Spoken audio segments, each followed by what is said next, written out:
Good morning all students. मैं वीरेंद्र राठौड़ संस्कृत समृद्धि online platform पर आपका हार्दिक स्वागत करता हूं। तो देखिएगा विद्यार्थियों, हम गणित की शिक्षण विधियों को लेकर चर्चा कर रहे हैं।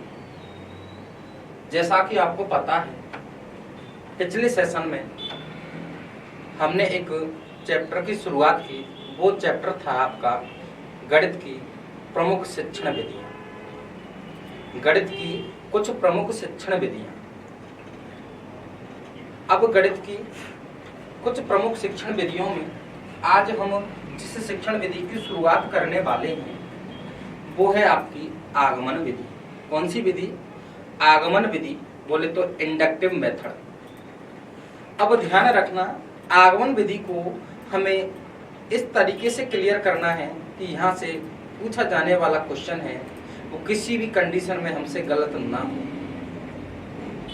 आपने देखा होगा आगमन विधि को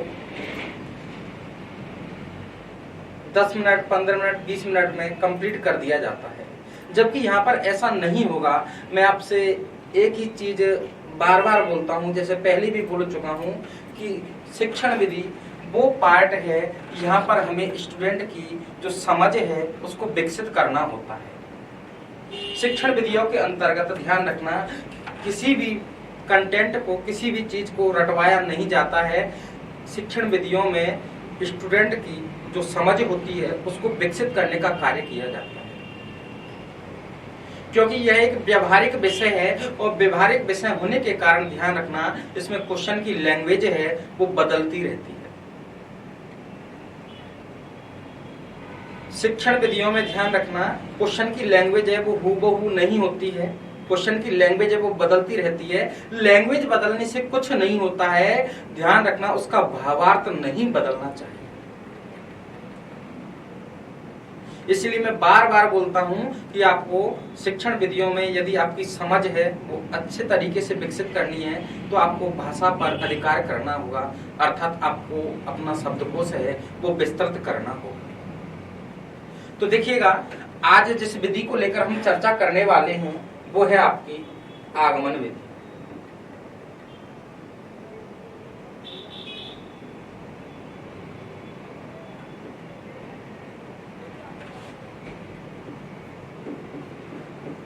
आगमन विधि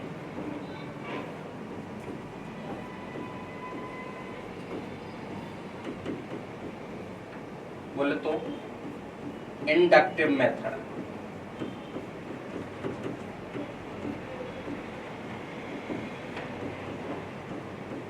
इंडक्टिव मेथड,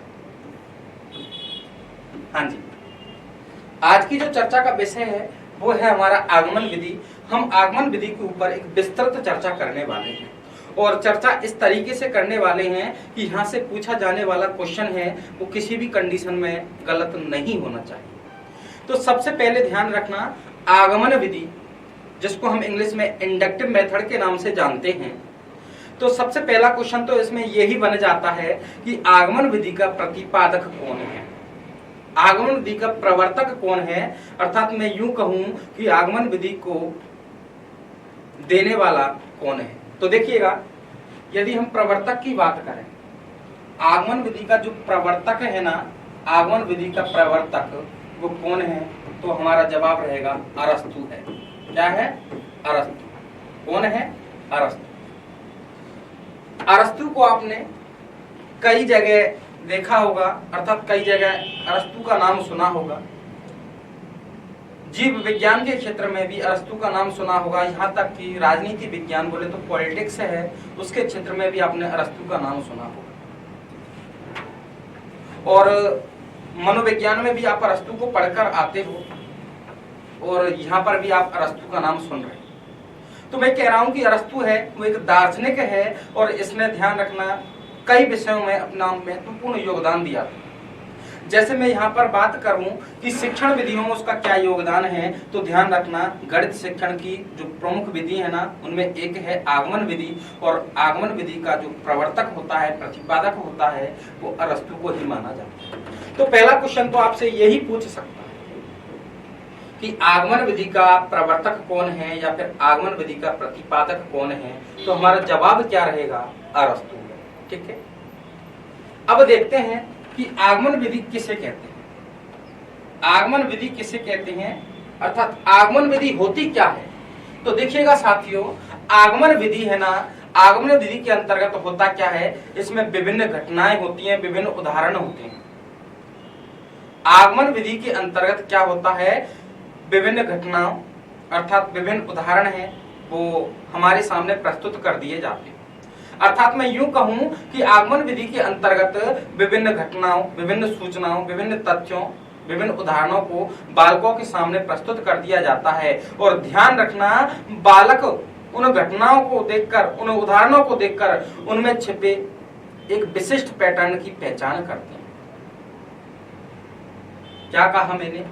आगमन विधि के अंतर्गत बालकों के समक्ष विभिन्न घटनाओं को, विभिन्न उदाहरणों को प्रस्तुत कर दिया जाता है और फिर क्या होता है, बालक उन विभिन्न घटनाओं को देखकर, उन विभिन्न उदाहरणों को देखकर उनमें छिपे एक विशिष्ट पैटर्न की पहचान करते हैं।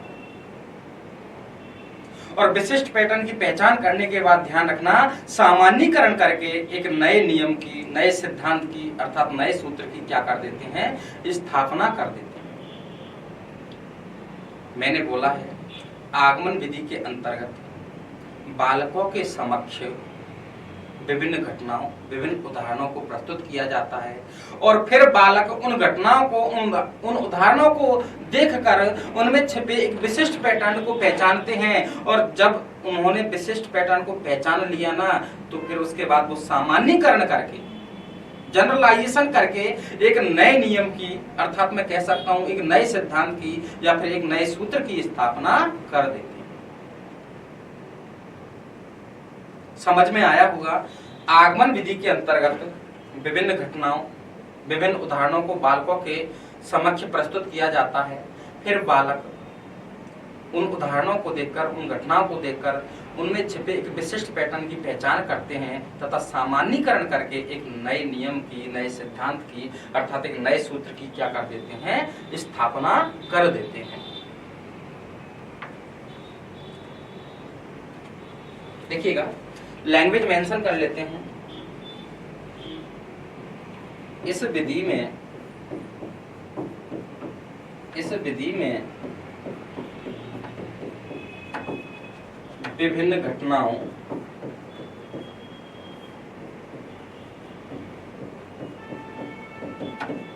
इस विधि में विभिन्न घटनाओं या फिर मैं कह सकता हूं उदाहरणों, इस विधि में विभिन्न घटनाओं, उदाहरणों को देखकर उनमें निहित विभिन्न घटनाओं, उदाहरणों को देखकर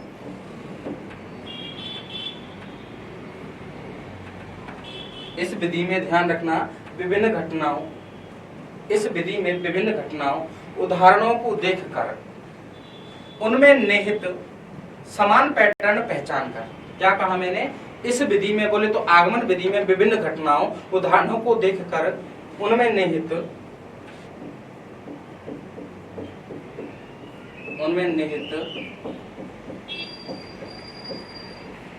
समान पैटर्न को पहचान कर, समान पैटर्न को पहचान कर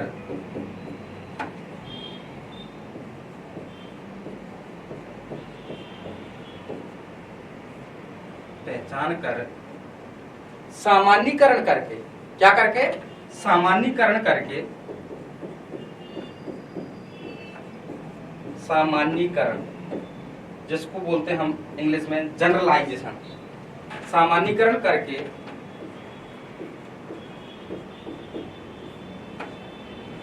एक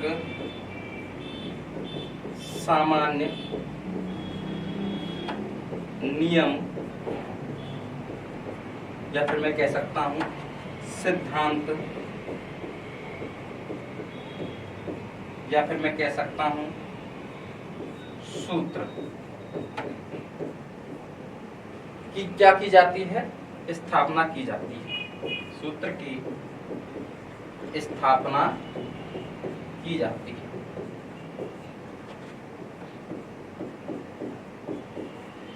हाँ जी, समझना बात। जैसा मैंने बोला उसी लैंग्वेज को मैंने आपके सामने मेंशन किया है। आगमन विधि में क्या होता है, आगमन विधि में ध्यान रखना, बालकों के समक्ष, बालकों के सामने विभिन्न घटनाएं अर्थात विभिन्न उदाहरण हैं वो प्रस्तुत किए जाते हैं। फिर बालक ध्यान रखना उन घटनाओं को देखकर, उन उदाहरणों को देखकर उनमें छिपे एक समान पैटर्न को पहचानता है, और समान पैटर्न को पहचानने के बाद ध्यान रखना सामान्यीकरण के द्वारा या फिर जनरलाइजेशन के द्वारा एक नियम की, एक सिद्धांत की, एक सूत्र की क्या कर देता है, स्थापना कर देता है। यही आपकी क्या होती है, यही आपकी आगमन विधि होती है। ये तो मैंने एक भाषाई तौर पर आपके सामने बोला है, लेकिन ध्यान रखना विभिन्न उदाहरणों को लेकर मैं आपके सामने इस आगमन विधि को क्लियर करने वाला हूं। क्या लिखा हुआ है इसमें, इस विधि में विभिन्न घटनाओं, उदाहरणों को देखकर उनमें निहित समान पैटर्न को पहचान कर क्या करके, सामान्यीकरण करके, जनरलाइजेशन करके एक सामान्य नियम, बोले तो सिद्धांत, बोले तो सूत्र की क्या की जाती है, स्थापना की जाती है। ध्यान रखना क्या हो रहा है इसमें, आगमन विधि में क्या हो रहा है, नियम, बोले तो सिद्धांत, और बोले सूत्र की क्या हो रही है, स्थापना हो रही है। इसीलिए ध्यान रखना आगमन विधि को खोज का मार्ग भी कहा जाता है। आगमन विधि के द्वारा एक नए नियम की, एक नए सिद्धांत की, एक नए सूत्र की स्थापना हो रही है। इसीलिए आगमन विधि को क्या कहा जाता है, खोज का मार्ग भी कहा जाता है। ठीक है, लिखते हैं।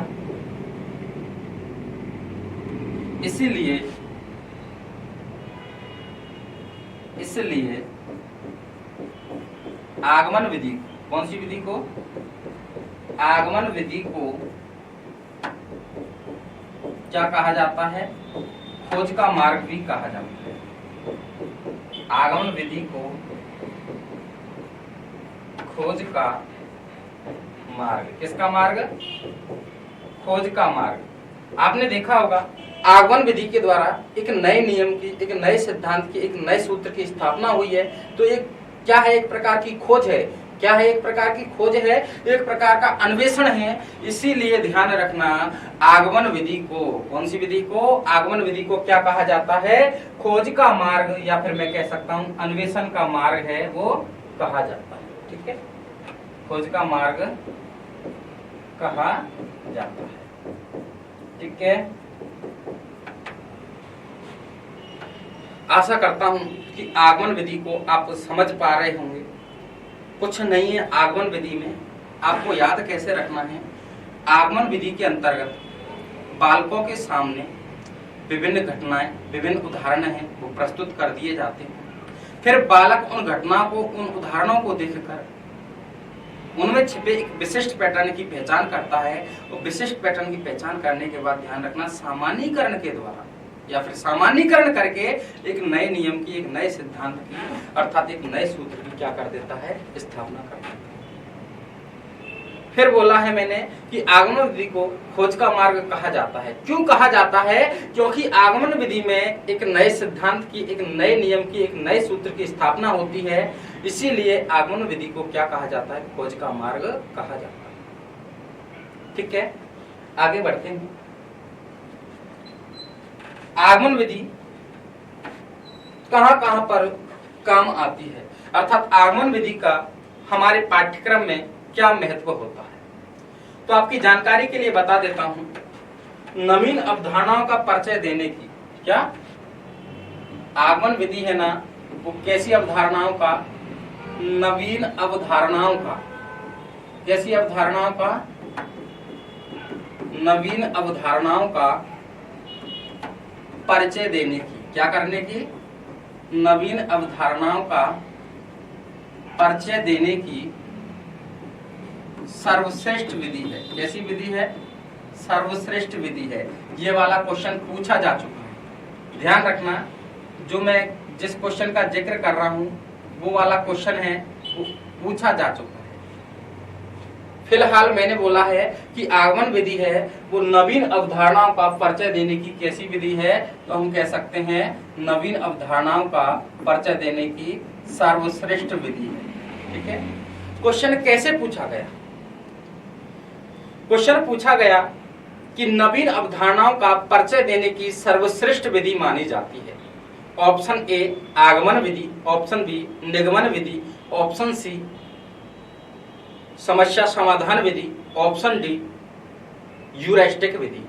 तो आपका जवाब क्या होना चाहिए था? आपका जवाब होना चाहिए था आगमन विधि। कौन सी विधि? तो हम कह सकते हैं कि नवीन अवधारणाओं का जब भी परिचय बालकों को दिया जाता है तो हमें कौन सी विधि के द्वारा देना चाहिए? आगमन विधि के द्वारा देना चाहिए। तो हम कह सकते हैं नवीन अवधारणाओं का परिचय देने की कैसी विधि है? सर्वश्रेष्ठ विधि। जब एक बालक को आप पहली बार भिन्न पढ़ा रहे हो, दशमलव पढ़ा रहे हो, एचसीएफ पढ़ा रहे हो, एलसीएम पढ़ा रहे हो, औसत, प्रतिशत, लाभ, हानि, कुछ भी पढ़ा रहे हो, लेकिन पहली बार पढ़ा रहे हो ना, तो आप कौन सी विधि का प्रयोग करेंगे? आगमन विधि का। कौन सी विधि का? आगमन विधि का। जब भी बालकों को नवीन अवधारणाओं से परिचय कराया जाता है, जब भी बालकों का नवीन अवधारणाओं से परिचय कराया जाता है, तो नवीन अवधारणाओं से परिचय कराने की सर्वश्रेष्ठ विधि किसको मानोगे आप? आगमन विधि। जब भी बालक को आप पहली बार दशमलव पढ़ाओ या फिर आप भिन्न पढ़ाओ, एचसीएफ, एलसीएम, औसत, प्रतिशत, लाभ, हानि, कुछ भी पढ़ाओ, पहली बार पढ़ाओ, तो आप किसके द्वारा पढ़ाओगे? तो आगमन विधि के द्वारा। तो इस प्रकार जो क्वेश्चन पूछा गया उसका हमारा जवाब क्या है? आगमन विधि। क्वेश्चन पूछा जाएगा कि नवीन अवधारणाओं का परिचय देने की सर्वश्रेष्ठ विधि कौन सी है? तो हमारा जवाब क्या रहेगा? आगमन विधि। बोले तो इंडक्टिव मेथड। ध्यान रखना, आगमन विधि है ना, प्राथमिक एवं उच्च प्राथमिक स्तर पर, आगमन विधि प्राथमिक एवं उच्च प्राथमिक स्तर पर, उच्च प्राथमिक स्तर पर, मैंने क्या कहा है? आगमन विधि प्राथमिक एवं उच्च प्राथमिक स्तर पर गणित शिक्षण की सर्वश्रेष्ठ विधि मानी जाती है। आगमन विधि प्राथमिक एवं उच्च प्राथमिक स्तर पर कौन से शिक्षण की? गणित शिक्षण की। कौन सी शिक्षण की? गणित शिक्षण की कैसी विधि मानी जाती है? सर्वश्रेष्ठ विधि मानी जाती है। गणित शिक्षण की सर्वश्रेष्ठ विधि मानी जाती है। सर्वश्रेष्ठ विधि मानी जाती है। हाँ जी, मानी जाती है। इन दोनों बिंदुओं में हम एक क्या देखते हैं? संबंध देखते हैं। पहला बिंदु तो बोला है मैंने कि नवीन अवधारणाओं का परिचय देने की सर्वश्रेष्ठ विधि है वो आगमन विधि है। फिर दूसरा पॉइंट बोला है मैंने कि प्राथमिक स्तर पर और उच्च प्राथमिक स्तर पर गणित शिक्षण की सर्वश्रेष्ठ विधि। आपकी जानकारी के लिए बता देता हूं, प्राथमिक स्तर होता है 1 to 5 और उच्च प्राथमिक स्तर होता है 1 to 8। तो कहने का मतलब ध्यान रखना, हम ऐसे भी कह सकते हैं उच्च प्राथमिक स्तर है वो कक्षा 1 से कक्षा 8 तक होता है। तो जितनी भी नवीन अवधारणाएं होती है ना, उन सभी नवीन अवधारणाओं से बालक का परिचय एक उच्च प्राथमिक स्तर तक हो ही जाता है। क्या कहा मैंने बोला है कि जितनी भी अवधारणाएं होती हैं गणित शिक्षण के अंतर्गत या फिर गणित विषय में, उन सभी अवधारणाओं का परिचय बालक से उच्च प्राथमिक स्तर पर हो जाता है। जैसे मैंने बोला भिन्न, दशमलव, एचसीएफ, एलसीएम, औसत, प्रतिशत, लाभ, हानि, ये सारी की सारी अवधारणा है ना, इन सभी अवधारणाओं से परिचय बालक का कक्षा 1 से 8 तक के मध्य में कहीं ना कहीं हो जाता है। ठीक है, इसलिए इन दोनों बिंदुओं को मैंने इंटरकनेक्टेड किया है, अंतः संबंधित किया है। दो क्वेश्चन पूछे जाते हैं, अधिकांशतः एग्जामों में पूछे जाते हैं कि नवीन अवधारणाओं का परिचय देने की सर्वश्रेष्ठ विधि कौन सी है? आगमन विधि।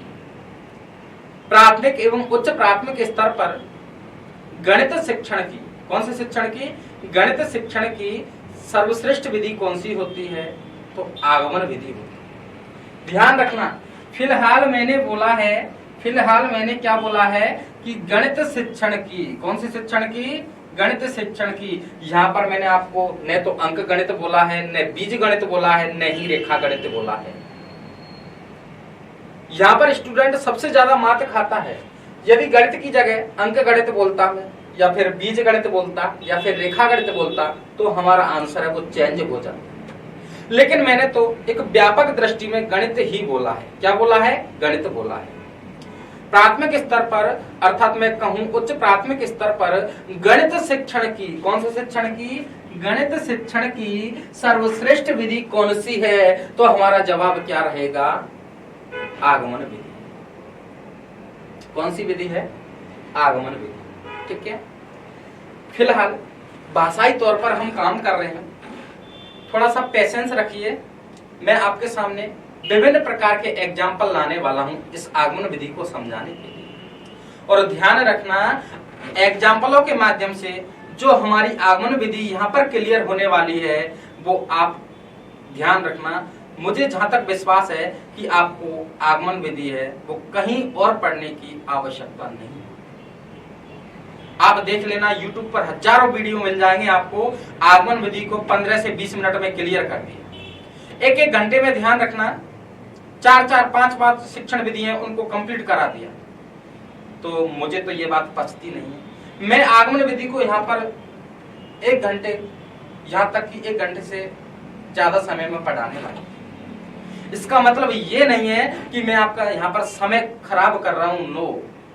मैं आपकी आगमन विधि के ऊपर ध्यान रखना, इतनी समझ विकसित करना चाहता हूं कि यहां से आने वाला क्वेश्चन है वो किसी भी कंडीशन में गलत ना हो। आप खुद देख लेना, YouTube पर हजारों वीडियो हैं, आपको डायरेक्ट वहां पर रटाया जाएगा।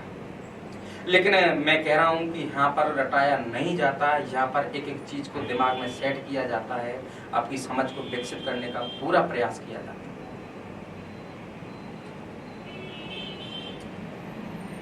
अब हम ध्यान रखना, आगमन विधि के शिक्षण सूत्रों की बात करें। किसकी? आगमन विधि के शिक्षण सूत्र हैं वो कौन कौन से हैं? देखिए, यहां से क्वेश्चन कैसा बनता है उसके बारे में भी मैं बात करने वाला हूं। तो आगमन विधि के शिक्षण सूत्र,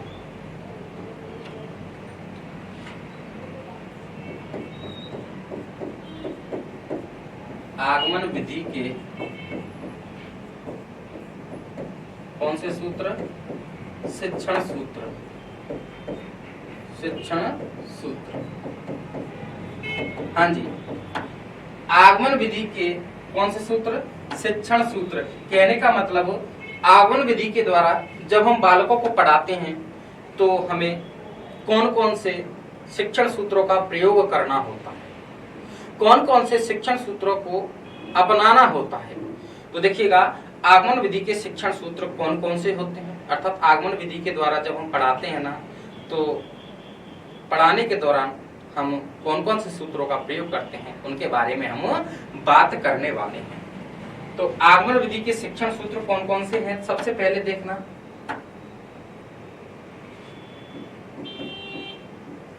उदाहरणों से। कहां से?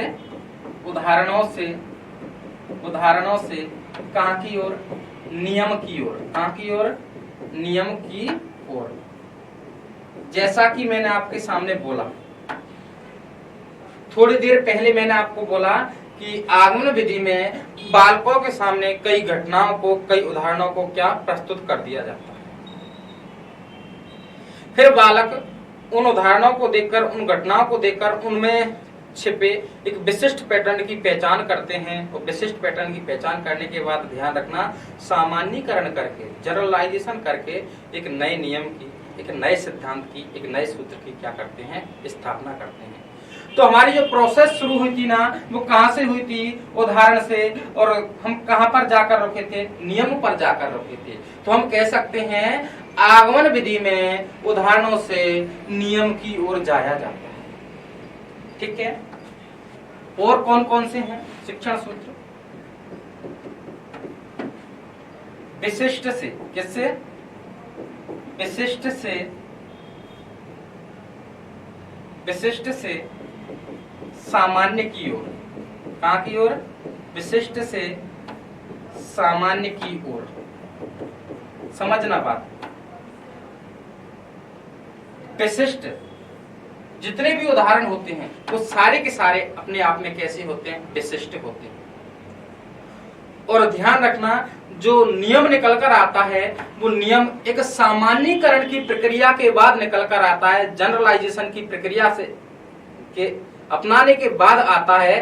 तो ध्यान रखना, नियम की स्थापना है ना वो सामान्यीकरण की क्रिया होने के पश्चात होती है, इसलिए जो नियम होता है ना वो अपने आप में क्या होता है? सामान्य होता है।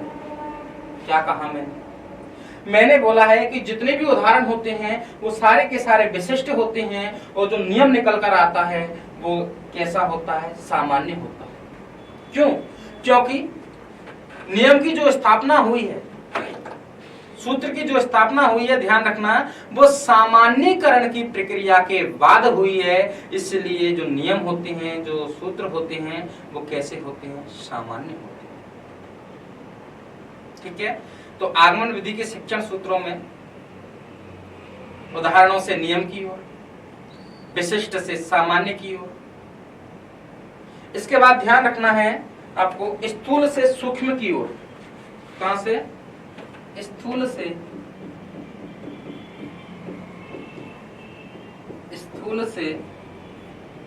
सूक्ष्म की ओर। क्या? स्थूल से सूक्ष्म की ओर। समझना इस बात को। स्थूल का मतलब होता है बृहद रूप। कैसा रूप? बृहद रूप, एक बड़ा रूप। और सूक्ष्म का मतलब होता है लघु रूप। कैसा रूप? लघु रूप। कहने का मतलब, समझना बात को, जो उदाहरण होते हैं वो एक बड़े रूप में होते हैं, एक व्यापक रूप में होते हैं। और ध्यान रखना, जब उन उदाहरणों से एक नियम की स्थापना होती है, एक सिद्धांत की स्थापना होती है, अर्थात एक सूत्र की स्थापना होती है, तो सूत्र है वो अपने आप में एक लघु रूप होता है, छोटा होता है। इसलिए हम कह सकते हैं आगमन विधि में स्थूल से सूक्ष्म की ओर जाया जाता है। फिलहाल आपको आगमन विधि के 3 शिक्षण सूत्र बोले हैं मैंने। उदाहरणों से नियम की ओर, विशिष्ट से सामान्य की ओर, स्थूल से सूक्ष्म की ओर, एक है प्रमाण से प्रत्यक्ष की ओर। तो प्रत्यक्ष से प्रमाण की ओर। क्या? प्रत्यक्ष से कहां की ओर? प्रमाण की ओर। प्रत्यक्ष से प्रमाण की ओर। ठीक है। हाँ जी, उदाहरण है वो अपने आप में प्रत्यक्ष होते हैं। ठीक है। और जो नियम निकल कर आता है, जो सिद्धांत निकल कर आता है, वो एक अपने आप में प्रमाण होता है। क्या होता है? प्रमाण होता है। फिर हम उस नियम के आधार पर कई उदाहरणों को लेकर क्या करते हैं? परीक्षण अर्थात सत्यापन करते हैं। तो आपको चौथा शिक्षण सूत्र याद रखना है, प्रत्यक्ष से प्रमाण की ओर। ठीक है। और नेक्स्ट है वो है आपका ज्ञात से, क्या? ज्ञात से अज्ञात की ओर। क्या? ज्ञात से अज्ञात की ओर। ज्ञात से अज्ञात की ओर। समझना बात। हमारे सामने जो भी उदाहरण होते हैं, जो भी घटनाएं होती हैं, वो सारी की सारी ज्ञात होती हैं। क्या होती हैं? ज्ञात होती हैं। ध्यान रखना, एक बालक उन उदाहरणों को देखकर, उन घटनाओं को देखकर क्या काम करता है? उनमें छिपे एक विशिष्ट पैटर्न की क्या करता है? पहचान करता है। और विशिष्ट पैटर्न की पहचान करने के बाद ध्यान रखना, सामान्यीकरण करके, जनरलाइजेशन करके एक नियम की, एक सिद्धांत की, एक सूत्र की क्या करता है? स्थापना करता है। तो सूत्र की स्थापना होने से पहले सूत्र हमारे लिए क्या था? अज्ञात था। क्या था? अज्ञात था। लेकिन आगमन विधि के जैसे ही सभी सोपान क्लियर होते हैं तो हमारे सामने एक नया सिद्धांत, एक नया नियम, एक नया सूत्र निकल कर आता है। तो सूत्र पहले क्या था? हमारे लिए अज्ञात था, बाद में निकल कर आया है। और उदाहरण थे वो हमारे समक्ष थे, हमारे सामने थे, जो कि ज्ञात थे। तो मैं कह सकता हूं आगमन विधि में ज्ञात से अज्ञात की ओर बढ़ा जाता है। जी आगमन विधि के शिक्षण सूत्रों का मैंने आपके सामने जिक्र किया है। आगमन विधि के कौन कौन से शिक्षण सूत्र होते हैं ये तो मैंने भाषाई तौर पर आपको समझा दिया। प्रत्येक शिक्षण सूत्र को हम एग्जाम्पल पर सेट करने के बाद भी क्लियर करने वाले हैं। फिलहाल आपको इतना याद रखना है कि आगमन विधि में कौन कौन से शिक्षण सूत्र होते हैं। तो नंबर 1, उदाहरणों से नियम की। नंबर 2, विशिष्ट से सामान्य की ओर। नंबर 3, स्थूल से सूक्ष्म की ओर। नंबर 4, प्रत्यक्ष से प्रमाण की ओर। और नंबर 5 है वो है आपका ज्ञात से अज्ञात की ओर। मैंने बोला है कि भाषाई तौर पर तो ये हो गया, लेकिन एक एक शिक्षण सूत्र को हम विभिन्न एग्जाम्पलों के माध्यम से भी समझने वाले हैं। ठीक है, एक एक शिक्षण सूत्र को हम विभिन्न एग्जाम्पलों के माध्यम से भी समझने वाले हैं। देखिएगा, जैसे आगे बढ़े,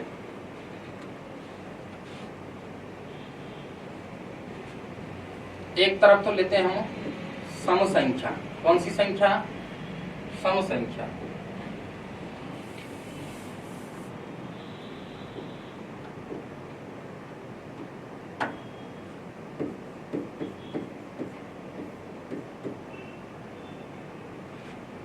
एक तरफ तो लेते हैं सम संख्या और एक तरफ लेते हैं विषम संख्या। ठीक है, एक तरफ तो लेंगे हम सम संख्या और एक तरफ लेंगे विषम संख्या। तो देखिएगा, सम संख्या जैसे 2 है, 4, 6, 8, 10, 12। आगे भी बढ़ा सकते हो इसको। ठीक है, और एक तरफ लेते हैं हम विषम संख्या, जैसे 1, 3, 5, 7, 9, 11।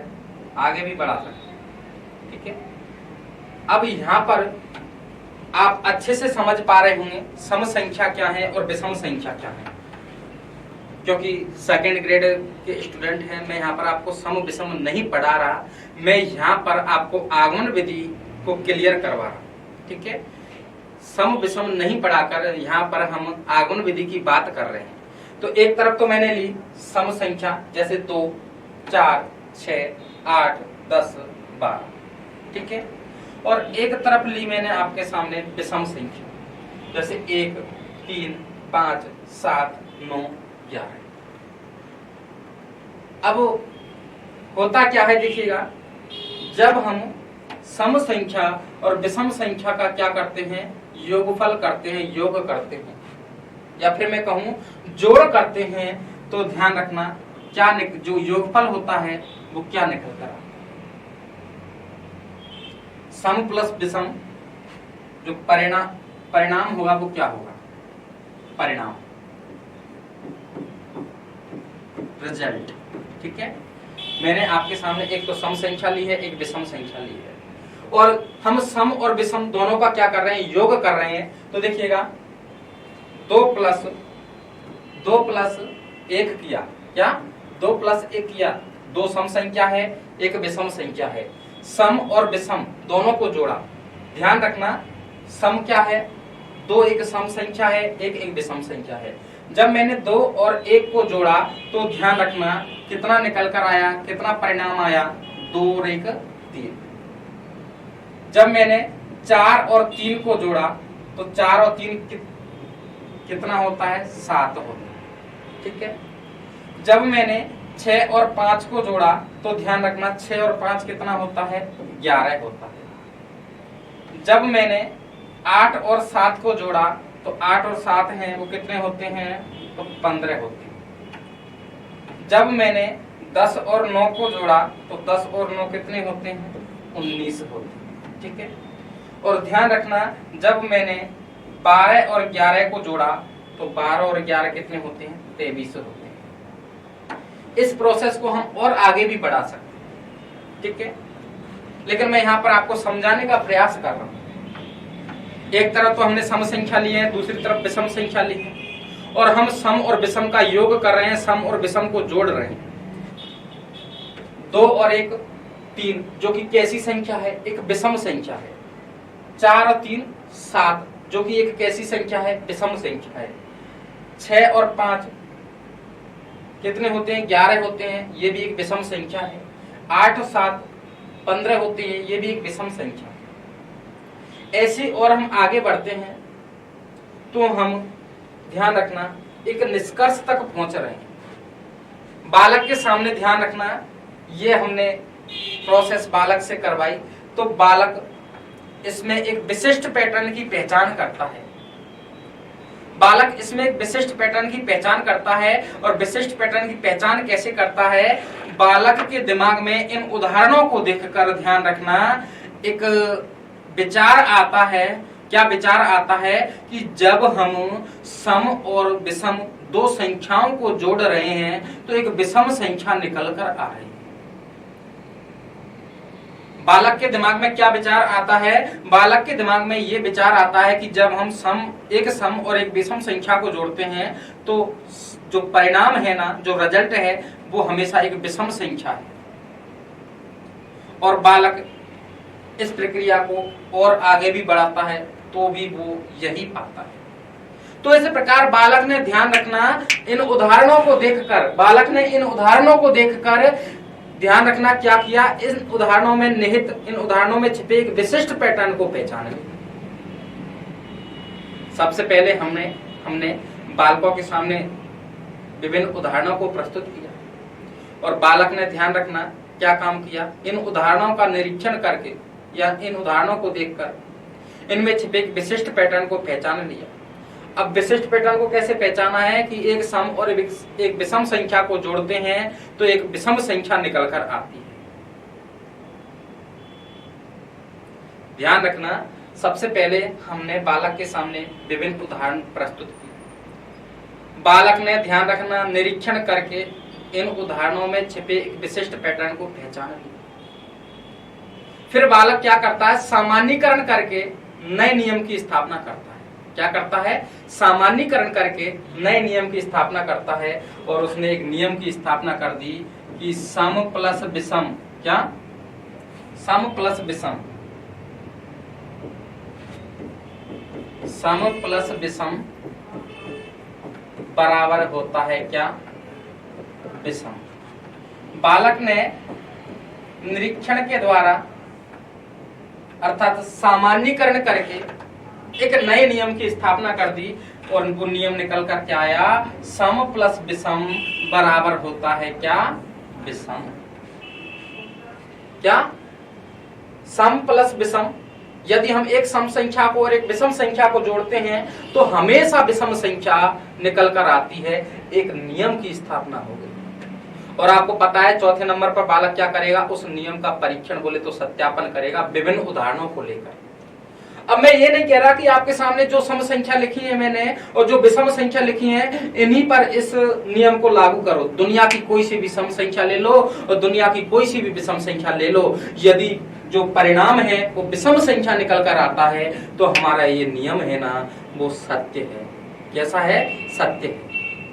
और वैसे भी पता है आपको कि गणित की जो प्रकृति है ना, गणित की जो प्रकृति वो कैसी होती है, तो हम कह सकते हैं गणित की प्रकृति है ना वो अविवादास्पद होती है। कैसी होती है, अविवादास्पद होती है।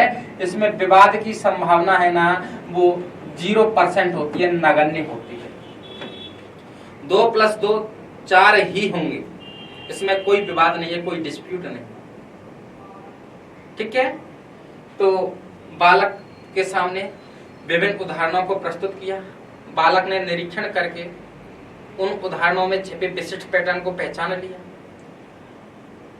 ठीक है, क्या पहचाना कि इसमें एक सम है, एक विषम है। और ध्यान रखना तीसरे नंबर पर बालक ने क्या किया, सामान्यीकरण करके, जनरलाइजेशन करके एक नियम की स्थापना कर दी और नियम निकाल दिया कि सम और विषम को जोड़ते हैं तो सदैव विषम संख्या निकल कर आती है। और चौथा जो सोपान है, ध्यान रखना, अभी मैं क्लियर करने वाला हूं। आगमन विधि के 4 सोपान हैं।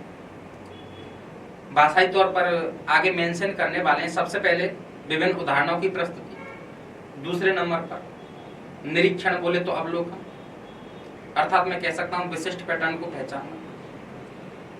तीसरे नंबर पर सामान्यीकरण बोले तो नए नियम की स्थापना, और चौथे नंबर पर आएगा आपका परीक्षण अर्थात सत्यापन। अब चौथे नंबर पर वो ध्यान रखना, मैं ये नहीं कह रहा कि मैंने जो आपके सामने विषम संख्या लिखी है, जो सम संख्या लिखी है, इन्हीं को आप प्रयोग में लो।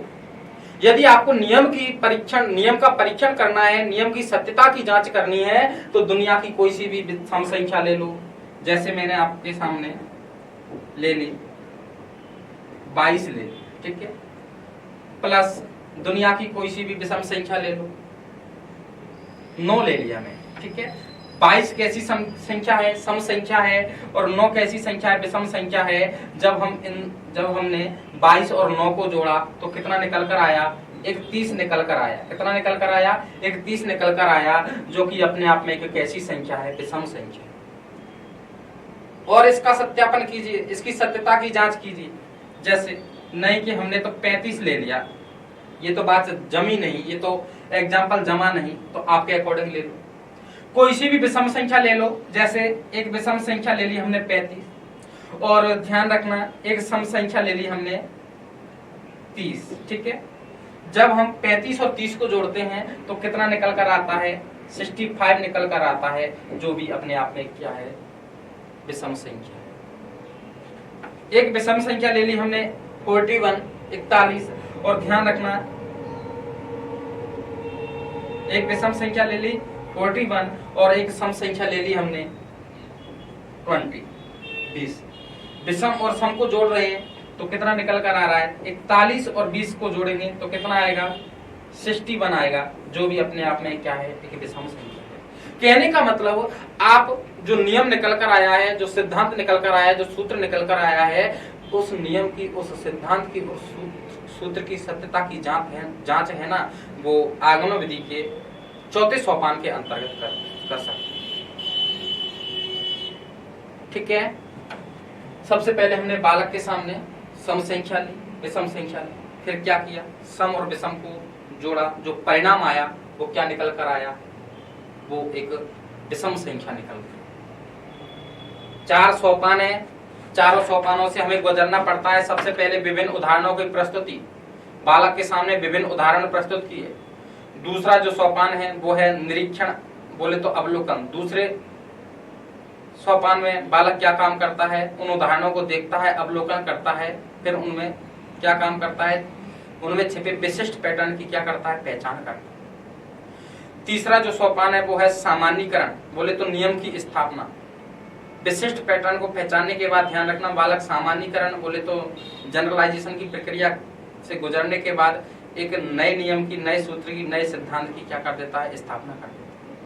और चौथे सोपान के अंतर्गत ध्यान रखना, जो नियम निकल कर आया है, जो सिद्धांत निकल कर आया है, अर्थात जो सूत्र निकल कर आया है ना, उसकी विभिन्न उदाहरणों के माध्यम से क्या करता है? उसका परीक्षण करता है, उसकी सत्यता की जांच करता है। क्लियर है? ये हो गया एक एग्जाम्पल। आगे बढ़ते हैं, दूसरा एग्जाम्पल लेते हैं। देखिएगा, दूसरा एग्जाम्पल है, एक तो ले लिया हमने त्रिभुज। क्या ले लिया? त्रिभुज, ठीक है।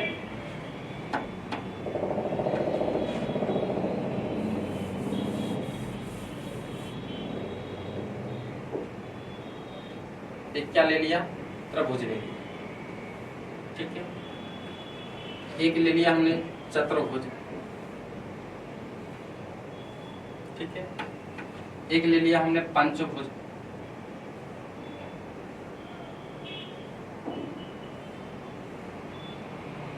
और एक ले लिया हमने षटभुज,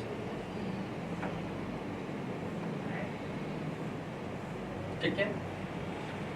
आगमन विधि को मैं एक दूसरे एग्जाम्पल के माध्यम से क्लियर करने वाला हूं। पहला एग्जाम्पल है वो मैं आपके सामने शो कर चुका हूं और आशा भी करता हूं कि आपके अच्छे तरीके से समझ में आया है। दूसरा एग्जाम्पल है वो आपके सामने है।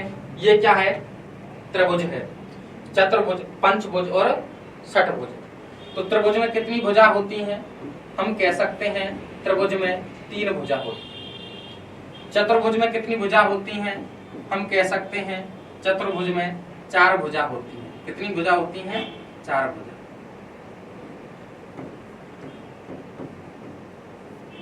पंचभुज में आपकी 5 भुजा होती है। कितनी होती हैं? पंचभुज में 5 भुजा। नाम से ही क्लियर हो रहा है, पंच बोले तो 5, ठीक है। और षटभुज में कितनी भुजा होती हैं? 6 भुजा होती हैं। ये तो आप सभी जानते हैं। अब ये दूसरा एग्जाम्पल मैं इसलिए ले रहा हूं क्योंकि सेकंड ग्रेड के बच्चे हैं, सोचेंगे कि हमें जो समझाया है वो सम विषम संख्या के एग्जाम्पल को लेकर समझाया है, तो आप इस एग्जाम्पल से समझें। एग्जाम्पल कोई सा भी हो, हमारे दिमाग में बातें सेट होनी चाहिए। देखिएगा, एक एग्जाम्पल लिया है त्रिभुज जिसमें 3 भुजा हैं, चतुर्भुज जिसमें 4 भुजा हैं, पंचभुज जिसमें 5 भुजा हैं और षटभुज जिसमें 6 भुजा। हम निकालना चाह रहे हैं एक बहुभुज के अंतः कोणों का योग, ठीक है। हम क्या निकालना चाह रहे हैं? एक बहुभुज के, क्वेश्चन है हमारा, बहुभुज के, किसी बहुभुज के अंतः कोणों का योग, किसी बहुभुज के अंतः कोणों का योग। हमारा प्रश्न क्या है? एक बहुभुज के अंतः कोणों का योग कितना होता है? अब बहुभुज में ध्यान रखना, कुछ भी हो सकता है आपका, बहुभुज में कुछ भी हो सकता है। आपका त्रिभुज हो सकता है, आपका चतुर्भुज हो सकता है, आपका पंचभुज हो सकता है, आपका षटभुज हो सकता है, आपका 10 भुज हो सकता है। क्वेश्चन है एक बहुभुज के अंतः कोणों का योग है, वो हमें निकालना है, लेकिन निकालना कौन सी विधि से है? तो हम कह सकते हैं निकालना हमें आगमन विधि से है। कौन सी विधि से? आगमन विधि से, ठीक है। तो सबसे पहले ध्यान रखना, आगमन में क्या होता है? उदाहरणों को प्रस्तुत किया जाता है। बालक के सामने हमने उदाहरण प्रस्तुत कर दिए। अब बालक क्या करेगा? बालक निरीक्षण करेगा, अवलोकन करेगा। फिर निरीक्षण अर्थात अवलोकन के बाद क्या करता है? वो सामान्यीकरण करता है। क्या करता है? सामान्यीकरण करता है, बोले तो जनरलाइजेशन करता है। मैंने बोला है सबसे पहले बालक के सामने हम विभिन्न उदाहरण प्रस्तुत कर देते हैं। दूसरे नंबर पर बालक उन उदाहरणों का निरीक्षण, बोले तो अवलोकन करता है और विशिष्ट पैटर्न की पहचान करता है, ठीक है।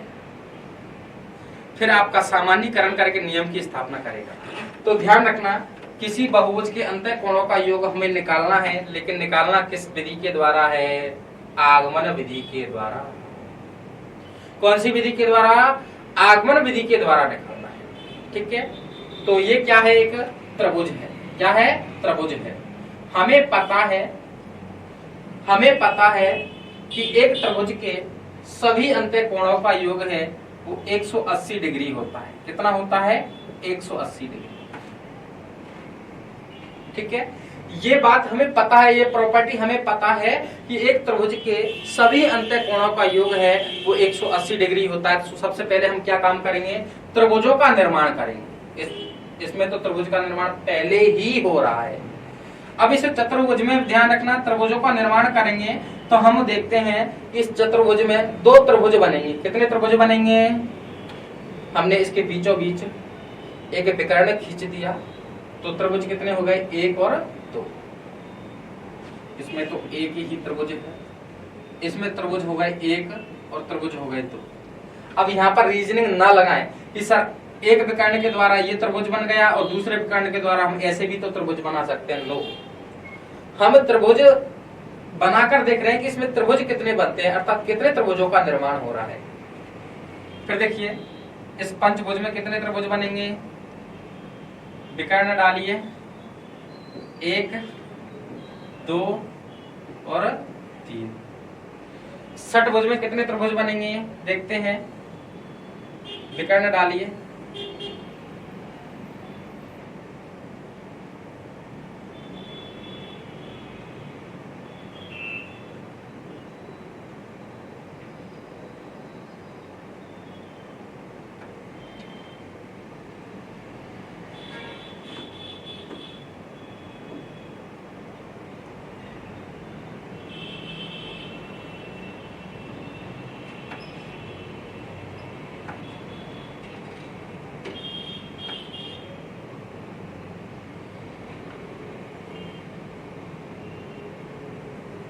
हाँ जी, समझना बात।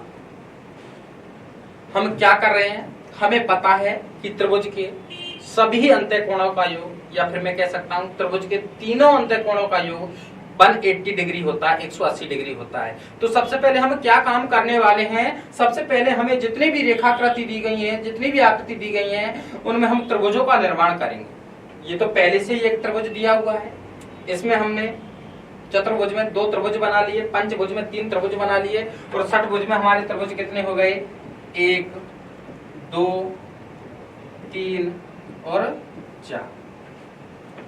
ठीक है, हमें पता है, सबसे पहले ध्यान रखना, हम त्रिभुज के सभी अंतःकोणों का योग निकाल रहे हैं। तो सबसे पहले हमें पता होना चाहिए कि त्रिभुज के अंतःकोणों का योग कितना होता है। ये प्रॉपर्टीज हमें पता है कि त्रिभुज के तीनों अंतःकोणों का योग है ना, वो 180 डिग्री होता है। लेकिन त्रिभुज कितने हैं, इसमें एक त्रिभुज है ना, तो 1 से गुणा कर देंगे। ठीक है, चतुर्भुज के सभी अंतःकोणों का योग कितना होगा, तो त्रिभुज कितने हैं, इसमें 2 त्रिभुज हैं, कितने हैं, 2 त्रिभुज हैं, तो हम कह सकते हैं 180 का गुणा कितने से कर देंगे, 180 का गुणा 2 से कर देंगे। पंचभुज को देखिए, इसमें कितने त्रिभुज हैं, इसमें 3 त्रिभुज हैं, इसलिए हम कह सकते हैं यहाँ पर 180 का गुणा हम कितने से कर देंगे, 3 से कर देंगे। षटभुज को देखिएगा आप, इसमें कितने त्रिभुज हैं, तो इसमें 4 त्रिभुज हैं, इसलिए यहाँ पर हम 180 का गुणा है वो कितने से कर देंगे, 4 से कर देंगे। आपके दिमाग में चल रहा होगा कि सर आपने प्रत्येक स्थिति में 4 से ही गुणा क्यों किया है, क्योंकि हमें पता है प्रत्येक स्थिति में 180 से ही गुणा क्यों किया। आपके दिमाग में 100% ये क्वेश्चन चल रहा होगा कि प्रत्येक स्थिति में आपने 180 से ही गुणा क्यों किया है।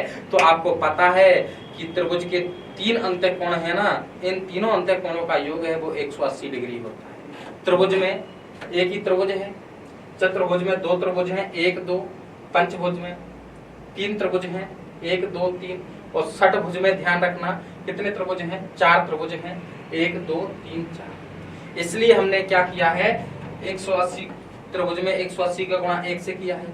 चतुर्भुज में 2 त्रिभुज हैं, इसलिए 180 का गुणा 2 से किया है। अरे पंचभुज में 3 त्रिभुज हैं, इसलिए 180 का गुणा 3 से किया है, और षटभुज में 4 त्रिभुज हैं, इसलिए 180 का गुणा कितने से किया है, 4 से किया है। अब बालक ध्यान रखना, इसमें एक विशिष्ट पैटर्न की पहचान कर रहे हैं।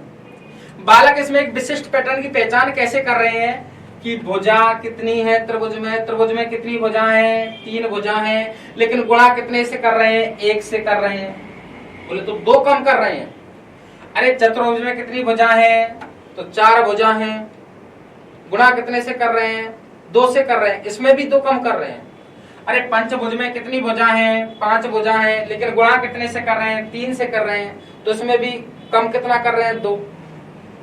षटभुज में कितनी भुजा है, 6 भुजा है, गुणा कितने से कर रहे हैं, 4 से, तो इसमें भी कम कितना कर रहे हैं, 2। अब एक बार आपने ऐसे देख लिया, फिर उल्टा देखिएगा, षटभुज में कितनी भुजाएं हैं, 6, लेकिन हम गुणा कितने से कर रहे हैं, 4 से। बोले तो कितना कम हुआ, 2। पंचभुज में कितनी भुजाएं हैं, 5, लेकिन हम गुणा कितने से कर रहे हैं, 3 से, कितना कम हुआ, 2। चतुर्भुज में कितनी भुजाएं हैं, 4 भुजाएं हैं, गुणा कितने से कर रहे हैं, 2, कम कितना हुआ, 2। त्रिभुज में कितनी भुजाएं हैं, 3, गुणा कितने से कर रहे हैं, 1 से, कम कितना हुआ, 2। तो हम देख पा रहे हैं प्रत्येक स्थिति में, ध्यान रखना, प्रत्येक स्थिति में जितनी भुजाएं हैं ना, उन भुजाओं में से 2 कम करके गुणा कर रहे हैं। हमने एक विशिष्ट पैटर्न को पहचान लिया कि जितनी भी भुजाएं हैं ना, उन भुजाओं में से 2 घटा दो, और 2 घटाकर जितना बचे उसका गुणा 180 से कर दो, वो उस बहुभुज के सभी अंतःकोणों का योग होगा। जैसे त्रिभुज के तीनों अंतःकोणों का योग है 180 का गुणा 1 से किया तो 180। चतुर्भुज के सभी अंतःकोणों का योग होगा, वो कितना होगा, 180 का गुणा 2 से करेंगे तो 18 दूनी 36, 360 डिग्री। पंचभुज के सभी अंत्य कोणों का योग कितना होगा, तो 180 का गुणा कितने से किया, 3 से, तो 18 3 54, 540 डिग्री। षटभुज के ध्यान रखना सभी अंत्य कोणों का योग कितना होगा, 180 को गुणा 4 से कर रहे हैं तो 18 चौका 72, 720 डिग्री। ठीक इसी प्रकार आप 7 भुजाओं वाले बहुभुज में, क्या 7 भुजाओं वाले बहुभुज के सभी अंत्य कोणों का योग निकालेंगे तो क्या करेंगे, प्रत्येक स्थिति में कम कितना करना है, 2, तो 180 का गुणा कितने से करूं, 7 में से 2 गया तो 5, तो 18 पंजा कितना हो गया, 90, 900 डिग्री। अर्थात मैं कह सकता हूं एक सप्तभुज के सभी अंत्य कोणों का योग होगा वो कितना होगा, 900 डिग्री। और आगे भी देख सकते हैं आप 8 भुजाओं वाले बहुभुज के सभी अंत्य कोणों का योग कितना होगा, 180 गुणा कितने से करें, 8 भुजाएं हैं तो गुणा 2 कम करके करना है तो 6 से, 18 पंजा 90, 18 छिंकी 108, 1080 डिग्री। ठीक है, तो इस प्रकार हम एक विशिष्ट पैटर्न को पहचान गए कि जितनी भुजाएं हैं ना उन भुजाओं में से 2 घटाओ और जो संख्या निकल कर आती है ना उसका गुणा 180 से कर दो, वो उस बहुभुज के सभी अंत्य कोणों का क्या होगा, तो वो उस बहुभुज के सभी अंत्य कोणों का योग होगा। अब यहां पर ध्यान रखना, आप 20 भुजाओं वाले बहुभुज के अंत्य कोणों का योग निकालो, 30 भुजाओं वाले बहुभुज के अंत्य कोणों का योग निकालो, अरे 50 भुजाओं वाले बहुभुज के अंत्य कोणों का योग निकालो, 1000 भुजाओं वाले बहुभुज के अंत्य कोणों का योग निकालो। आपको क्या करना है, जितनी भुजाएं हैं उसमें से 2 घटाना है और जो संख्या निकल कर आई है उसका गुणा 180 से करना है। फिर स्टूडेंट पूछते हैं कि सर n भुजाओं वाले, क्या n भुजाओं वाले बहुभुज के सभी अंत्य कोणों का योग कितना होगा, क्या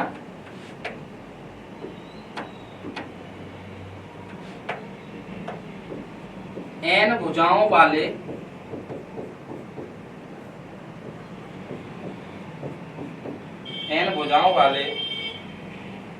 बहुभुज के n भुजाओं वाले बहुभुज के सभी अंत्य कोणों का योग, सभी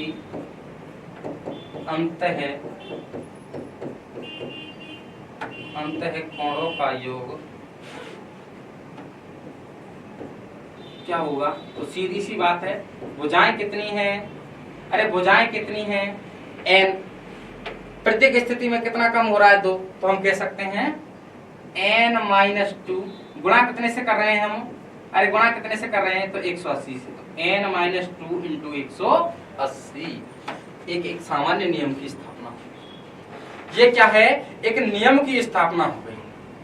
ठीक है, n भुजाओं वाले बहुभुज के सभी अंत्य कोणों का योग क्या है, हमें पता है कि प्रत्येक स्थिति में जितनी भुजाएं हैं उनसे 2 कम कर रहे हैं, तो यहाँ पर भुजाएं कितनी है, n है, तो n में से 2 घटाएंगे तो n-2 गुणा कितने से कर रहे हैं 180 से, तो हम कह सकते हैं n भुजाओं वाले बहुभुज के सभी अंत्य कोणों का योग है ना वो n-2 इंटू 180 होता है। और कई जगह ध्यान रखना, कई जगह इस सूत्र को कैसे दिया है, 2n-4 इंटू 90, कितना दिया है 2n-4 इंटू कितना 90। ठीक है, एक ही बात है, 2n-4 इंटू कितना 90, ये आपके 10th क्लास की बुक में दे रखा है। ठीक है, 2n-4 इंटू कितना 90, तो एक ही बात है।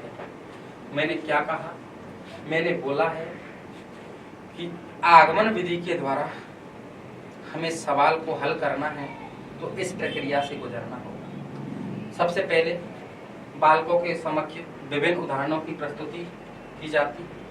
दूसरे नंबर पर ध्यान रखना, बालक उन उदाहरणों को देखते हैं, अवलोकन करते हैं और निरीक्षण करने अर्थात अवलोकन के पश्चात उसमें छिपे विशिष्ट पैटर्न को पहचानते हैं। बालकों ने ध्यान रखना, इन उदाहरणों का निरीक्षण किया तो इसमें छिपे एक विशिष्ट पैटर्न को पहचाना। कैसे कि जितनी भुजाएं है ना उससे 2 कम कर दो और उसका गुणा 180 से कर दो, ये विशिष्ट पैटर्न है। ठीक है, फिर सामान्यीकरण कर दिया। विशिष्ट पैटर्न को पहचानने के बाद सभी में पता है कि 2-2 कम हो रहा है प्रत्येक स्थिति में, ये सामान्यीकरण हो गया। और आपको पता है नंबर 1 विभिन्न उदाहरणों की प्रस्तुति, नंबर 2 निरीक्षण या अवलोकन तथा विशिष्ट पैटर्न की पहचान, नंबर 3 है सामान्यीकरण करना अर्थात एक नए नियम की, नए सूत्र की, नए सिद्धांत की स्थापना करना। और नए नियम की स्थापना हो गई ये। ठीक है, अब यदि हमें चेक करना है, चौथा जो सोपान है आगमन विधि का, वो आपको पता है परीक्षण, बोले तो सत्यापन होता है। यदि आपको इस नियम को आगे चेक करना है तो आप किसी भी कंडीशन में चेक कर सकते हो। आप निकाल सकते हो 50 भुजाओं वाले बहुभुज के सभी अंतःकोणों का योग, 100 भुजाओं वाले बहुभुज के सभी अंतःकोणों का योग, 2000 भुजाओं वाले बहुभुज के सभी अंतःकोणों का योग। किसी भी स्थिति में आप इसका परीक्षण कर सकते हैं, इसकी सत्यता की जांच कर सकते हैं। ठीक है, हाँ जी। इसके बाद ध्यान रखना, हालांकि सोपानों को मैं कई बार बोल चुका हूं, फिर भी देखते हैं कौन कौन सोपान है।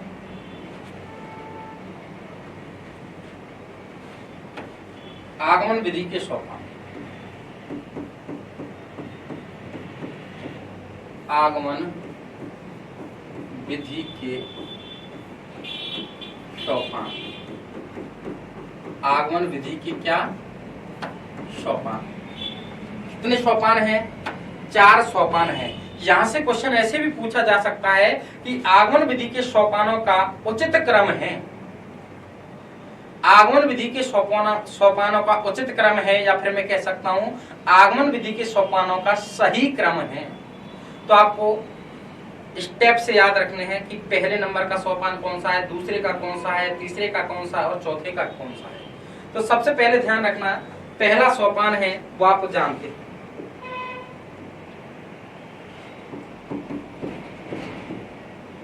विशिष्ट उदाहरणों की, क्या विशिष्ट उदाहरणों की प्रस्तुति। सबसे पहले क्या काम किया जाता है, बालक के सामने विभिन्न उदाहरण हैं वो प्रस्तुत किए जाते हैं। तो विशिष्ट उदाहरणों की क्या है, प्रस्तुति। ठीक है, आगमन विधि का जो पहला सोपान है वो है विभिन्न उदाहरणों की प्रस्तुति, या फिर मैं कह सकता हूं विशिष्ट उदाहरणों की प्रस्तुति। बालक के सामने ध्यान रखना, बालक के सामने कई उदाहरण प्रस्तुत कर दिए जाते हैं। फिर दूसरा सोपान क्या है, बालक क्या काम करता है, उन उदाहरणों का निरीक्षण करता है। क्या करता है, उदाहरणों का निरीक्षण। बालक के सामने जो उदाहरण प्रस्तुत किए गए, बालक उन उदाहरणों का क्या करता है, निरीक्षण करता है। क्या करता है, निरीक्षण। तो हम कह सकते हैं उदाहरणों का क्या, निरीक्षण। उदाहरणों का क्या, निरीक्षण। अर्थात ध्यान रखना, ये वाली लैंग्वेज आपको एग्जाम में नहीं मिले तो घबराना नहीं है। दूसरा सोपान है वो है उदाहरणों का निरीक्षण। जब बालक के सामने विभिन्न उदाहरण प्रस्तुत कर दिए जाते हैं पहले सोपान के अंतर्गत, तो ध्यान रखना बालक क्या काम करता है, बालक उन उदाहरणों का निरीक्षण करता है। अर्थात मैं कह सकता हूं विशिष्ट पैटर्न की क्या करता है, पहचान करता है। क्या काम करता है, विशिष्ट पैटर्न की। कौन से पैटर्न की, विशिष्ट पैटर्न की पहचान। विशिष्ट पैटर्न की क्या करता है, पहचान करता है। ठीक है, नंबर 1 विभिन्न उदाहरणों का प्रस्तुतिकरण, नंबर 2 उदाहरणों का निरीक्षण, बोले तो विशिष्ट पैटर्न की क्या, पहचान। नंबर 3 है वो है सामान्यीकरण करना। क्या है, सामान्यीकरण करना।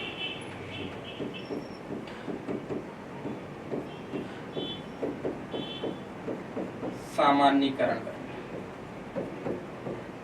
जनरलाइजेशन करना। क्या, जनरलाइजेशन करना, सामान्यीकरण करना, या फिर मैं इसको कह सकता हूं सामान्य नियम की स्थापना। क्या, सामान्य नियम की स्थापना। सामान्य नियम की क्या, स्थापना। ठीक है। हाँ जी, क्या कहा मैंने? तीसरे नंबर पर ध्यान रखना, सामान्यीकरण करना, जनरलाइजेशन करना। विशिष्ट पैटर्न की पहचान हो जाने के बाद बालक क्या कार्य करता है? सामान्यीकरण करता है, बोले तो जनरलाइजेशन की प्रक्रिया से गुजरता है, अर्थात सामान्य नियम की क्या कर देता है? स्थापना कर देता है। जब एक नियम की, सूत्र की, सिद्धांत की स्थापना हो जाती है ना, तो चौथे नंबर पर क्या किया जाता है? उस नियम का परीक्षण, बोले तो सत्यापन किया जाता है। विभिन्न उदाहरणों के माध्यम से नियम का क्या किया जाता है? परीक्षण। क्या किया जाता है? परीक्षण। और परीक्षण बोले तो सत्यापन। ठीक है, हाँ जी। इधर देखिएगा, आगमन विधि के सोपान। सबसे पहले आपसे क्वेश्चन पूछ लिया जाएगा, संख्यात्मक दृष्टि से भी क्वेश्चन पूछ ले कि आगमन विधि के कितने सोपान होते हैं, तो हमारा जवाब रहेगा आगमन विधि के 4 सोपान होते हैं। कितने? 4 सोपान होते हैं। नंबर 1, उदाहरणों का प्रस्तुतिकरण। ठीक है, अर्थात विशिष्ट उदाहरणों की प्रस्तुति। बालक के सामने कई उदाहरण हैं, वो प्रस्तुत किए जाते हैं। दूसरा जो सोपान है वो है उदाहरणों का निरीक्षण। बोले तो जब बालक के सामने विभिन्न उदाहरण प्रस्तुत कर दिए जाते हैं तो बालक क्या काम करेगा? उन उदाहरणों का निरीक्षण करेगा, उन उदाहरणों का अवलोकन करेगा। और ध्यान रखना, निरीक्षण अर्थात अवलोकन करने के बाद उन उदाहरणों में छिपे विशिष्ट पैटर्न की क्या करेगा? पहचान करेगा।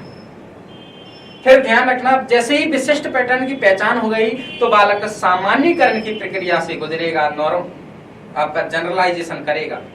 और सामान्यीकरण की प्रक्रिया के बाद आपको पता है एक नए नियम की, नए सूत्र की, नए सिद्धांत की क्या हो जाती है? स्थापना हो जाती है। तो तीसरा जो सोपान है वो है सामान्यीकरण करना, बोले तो सामान्य नियम की स्थापना। जब नियम निकल कर आ जाता है तो फिर बालक क्या काम करता है? चौथे नंबर पर विभिन्न उदाहरणों के माध्यम से उस नियम का परीक्षण करता है, अर्थात उस नियम की सत्यता की क्या करता है? जांच करता है। देखिएगा, समय का अभाव होने के कारण, हालांकि इसमें क्या रह रहा है, इसमें आपको पता है एक तो आगमन विधि के गुण और आगमन विधि के दोष, 2 चीजें शेष हैं। लेकिन समय का अभाव होने के कारण हम हमारी कक्षा को यहीं समाप्त करना चाहेंगे। नेक्स्ट सेशन में हम आगमन विधि के गुण और आगमन विधि के दोषों के ऊपर चर्चा करने वाले हैं। देखिएगा, एक बार मैंने आपको बोला कि आगमन विधि है, उसको आपको पढ़ाने वाले 15-20 मिनट में पढ़ा जाते हैं, लेकिन ध्यान रखना वो एक तरीके से रटना होता है। मैंने आपको पिछले सेशन में भी ऐसी कोई चीज नहीं थी कि आपको समझाया ना हो। रटवाने की तो 1% कोशिश नहीं की, क्योंकि रटा रटाया हुआ ज्ञान है वो स्थायी नहीं होता है, और जो हम समझकर चलते हैं वो ज्ञान है वो अधिक समय तक स्थायी होता है। यदि आपको रटा हुआ ज्ञान है तो एग्जाम में लैंग्वेज बदलने से आप आने वाले क्वेश्चनों का जवाब नहीं दे सकते। यदि आपने किसी कंसेप्ट को समझा है, किसी अवधारणा को समझा है, किसी संकल्पना को समझा है ना, तो लैंग्वेज चाहे कितनी भी चेंज हो जाए लेकिन फिर भी हम उस क्वेश्चन को नहीं छोड़ेंगे। शिक्षण विधियों में अधिकांशतः ये होता है कि एग्जाम में क्वेश्चन है ना वो लैंग्वेज की दृष्टि से अलग आते हैं, और हमने यदि समझा है किसी कॉन्सेप्ट को, किसी अवधारणा को, किसी संकल्पना को, तो हम लैंग्वेज चाहे कितनी भी बदले फिर भी किसी भी कंडीशन में उन क्वेश्चनों को छोड़कर नहीं आने वाले। ये मेथोडोलॉजी है। और ध्यान रखना, आप में से प्रत्येक स्टूडेंट का सेकेंड ग्रेड में जो टारगेट होना चाहिए वो 40 आउट ऑफ 40 ही होना चाहिए। ध्यान रखना, क्योंकि शिक्षण विधि एक ऐसा पार्ट है, आप इसमें अपना समय खर्च किए बगैर अपने नंबर हैं वो पूरे के पूरे हासिल कर सकते हैं। क्योंकि मुझे पता है कंटेंट वाले पार्ट को आप सॉल्व करोगे तो कुछ ना कुछ समय लगेगा, लेकिन शिक्षण विधि आपका सेकंड ग्रेड की मैं बात कर रहा हूं। सेकंड ग्रेड के अंतर्गत ध्यान रखना, आपको पता होना चाहिए कि आपके 20 क्वेश्चन आने वाले हैं। सेकंड ग्रेड में ध्यान रखना, सेकंड पेपर है उसमें 20 क्वेश्चन आने वाले हैं, और प्रत्येक क्वेश्चन है वो आपको 2 नंबर देकर जाएगा। कितना नंबर देकर जाएगा? एक प्रश्न 2 नंबर। तो 20 प्रश्न है वो कितने नंबर देकर जाएंगे? 40 नंबर देकर जाएंगे। और आपका प्रयास है ना वो 40 में से 40 नंबर ही लाना ही होना चाहिए, क्योंकि यहाँ पर हम समय खर्च किए बगैर 40 नंबर अर्जित कर सकते हैं, हासिल कर सकते हैं। और 40 नंबर हासिल यूं ही नहीं हो जाएंगे। आपको प्रत्येक चैप्टर पर, प्रत्येक विषय वस्तु पर अपनी समझ है वो विकसित करनी है। और आपकी जानकारी के लिए बता देता हूँ, एक अच्छा अध्यापक वह नहीं है जो आपको चंद क्वेश्चनों को, चंद प्रश्नों को रटवा दे। एक अच्छा अध्यापक वह है वो एक विद्यार्थी की सोच को, विद्यार्थी की समझ को, विद्यार्थी की तर्क शक्ति को, विद्यार्थी की मानसिक शक्तियों को क्या है विकसित करने का प्रयास करता है। और खासकर मेथोडोलॉजी के अंतर्गत एक विद्यार्थी की मानसिक शक्तियों को, तर्क शक्ति को, समझ को, सोच को विकसित करने का प्रयास है वो एक शिक्षक के द्वारा किया जाता है। तो वो एक बेहतर शिक्षक है, अन्यथा रटवाने से कोई काम नहीं चलेगा। सबसे पहले ध्यान रखना, मैंने आगमन विधि बोले तो इंडक्टिव मेथड, प्रतिपादक है या प्रवर्तक है वो अरस्तु है, क्या होती है अच्छे तरीके से समझा चुका हूँ। इस विधि में विभिन्न घटनाओं, उदाहरणों को देखकर उसमें निहित समान पैटर्न को पहचान कर सामान्यीकरण करके नियम, सिद्धांत, सूत्र की क्या की जाती है, स्थापना की जाती है। इसलिए आगमन विधि को किसका मार्ग कहा जाता है? खोज का मार्ग कहा जाता है। ठीक है, हाँ जी। फिर मैंने बोला है 2 क्वेश्चन और बनते हैं। क्वेश्चन नंबर 1, नवीन अवधारणा का परिचय देने की सर्वश्रेष्ठ विधि आगमन विधि। प्राथमिक एवं उच्च प्राथमिक स्तर पर गणित शिक्षण की सर्वश्रेष्ठ विधि आगमन विधि। फिर आगमन विधि के शिक्षण सूत्र हैं वो क्लियर किए हैं मैंने। इन शिक्षण सूत्रों को मैंने ध्यान रखना, विभिन्न उदाहरणों के माध्यम से क्लियर किया है। एक उदाहरण तो सम विषम संख्या वाला लिया है और एक उदाहरण लिया है मैंने आपके बहुभुज वाला। ठीक है, ये दोनों उदाहरण है वो आपको अच्छे से समझ में आए होंगे। और फिर मैंने आगमन विधि के सोपान की बात की है। ठीक है, आगमन विधि के सोपान है 4 हैं। उचित क्रम क्या है आपको पता है। ठीक है, हाँ जी, समझना बात को। जब आपकी आगमन विधि अच्छे से क्लियर है, जब आपकी आगमन विधि है ना वो अच्छे से क्लियर है, तो निगमन विधि को पढ़ने में आपको मात्र 10 मिनट लगेंगे। कितने लगेंगे? निगमन विधि को पढ़ने में आपको 10 मिनट लगेंगे। यदि आपकी आगमन विधि अच्छे से क्लियर है तो ध्यान रखना निगमन विधि भी उसी तरीके से क्लियर होने वाली है। कहने का मतलब आगमन विधि की जो विपरीत विधि होती है वो निगमन विधि होती है। आगमन विधि में जहां पहले हमें उदाहरणों से परिचय कराया जाता है, ठीक वहीं निगमन विधि में हमारा परिचय पहले एक नियम से, एक सूत्र से करवाया जाता है। ध्यान रखना, आगमन विधि के जो शिक्षण सूत्र है, निगमन विधि के शिक्षण सूत्र क्या होंगे, इसके जस्ट उल्टे हो जाए। आगमन विधि के शिक्षण सूत्रों में मैंने बोला है उदाहरणों से नियम की ओर, लेकिन निगमन विधि में हम पढ़ेंगे नियम से उदाहरण। यहाँ पर देखा है विशिष्ट से सामान्य की ओर, लेकिन निगमन में पढ़ेंगे हम सामान्य से विशिष्ट। यहाँ पर देखा है हमने स्थूल से सूक्ष्म की ओर, लेकिन निगमन में पढ़ेंगे हम सूक्ष्म से स्थूल की ओर। यहाँ पर देखा है हमने प्रत्यक्ष से प्रमाण की ओर, लेकिन निगमन में पढ़ेंगे हम प्रमाण से प्रत्यक्ष की ओर। यहाँ पर पढ़ा है हमने ज्ञात से अज्ञात की ओर, लेकिन निगमन में पढ़ेंगे हम अज्ञात से ज्ञात की। मेरा कहने का मतलब यह है आगमन विधि की ठीक विपरीत विधि है वो निगमन विधि है। और जब आपके आगमन विधि अच्छे से समझ में आई है ना, तो आपसे वादा करता हूँ कि निगमन विधि भी आपकी उसी तरीके से क्लियर होने वाली है। तो विद्यार्थियों, समय का अभाव होने के कारण हम हमारी क्लास को यहीं विराम देते हैं। बाद बाकी चर्चा है वो नेक्स्ट सेशन में करने वाले।